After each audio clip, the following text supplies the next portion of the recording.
কলিয়াবৰ আমগুৰিত নিশা বনৰীয়া হাতীৰ আক্ৰমণত থিতাতে মৃত্যু এজন লোকৰ। যুৱকজনৰ নাম আমগুৰি ৰঙাজান বস্তিৰ হীৰালাল চাওতাল। মাজনিশা প্ৰায় 1 বজাত কণমানি সন্তান আৰু পত্নীৰ সৈতে শুৱাপাতিত থাকোঁতেই হাতী অহাৰ উমান পাই দুৱাৰ খুলি ওলাবলৈ ধৰোঁতেই দুৱাৰৰ সন্মুখতে থকা বনৰীয়া হাতীটোৱে ঘৰৰ বেৰ ভাঙি হীৰালালক সুৰেৰে খুন্দিয়াই পাছত গচকি হত্যা কৰে।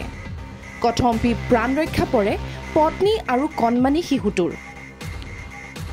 বন বিভাগে খবৰ পোৱাত বন বিভাগৰ লোক ঘটনাস্থলীত উপস্থিত হৈ হাতীটোক খেদি পাছত মৃতদেহ মৰণোত্তৰ পৰীক্ষাৰ বাবে নগাঁৱলৈ প্ৰেৰণৰ ব্যৱস্থা কৰে। ৰাতি 1 বজাত গাঁৱত গোটেই হাতীৰ হালাহল ৰাইজে হুলস্থুল কৰিছে, কিন্তু বনৰীয়া হাতীটো ৰিজাৰ্ভ কাজিৰঙাৰ পৰা ওলাই আহি আমাৰ ৰাতি 1 বজাত আমাৰ হীৰালালৰ ঘৰত ভাঙি ভিতৰৰ পৰা টানি ওলালে তেওঁক, আৰু ল'ৰা ছোৱালী বাচি যেনে তেনে বাচিলে। তাৰ ল'ৰা ছোৱালী এটা আছে আৰু মাইকী মানুহজন লগতে শুই আছিলে, কিন্তু শুই থকা অৱস্থাতে ল'ৰাজনক টানি পেলাই ওলাই পেলাই হাতীজনে দুৰ্ঘটনা কৰে। তাক ফৰেষ্টকে ফোন কৰা হ'ল, ফৰেষ্টে আহি পেলাই তেওঁক চিভিললৈ ল'লে। শুনি পাইছোঁ এতিয়া দুৰ্ঘটনা হ'ল বুলি পেলাই শুনি পাইছোঁ। তেওঁ ঢুকালে? হয়, ঢুকালে।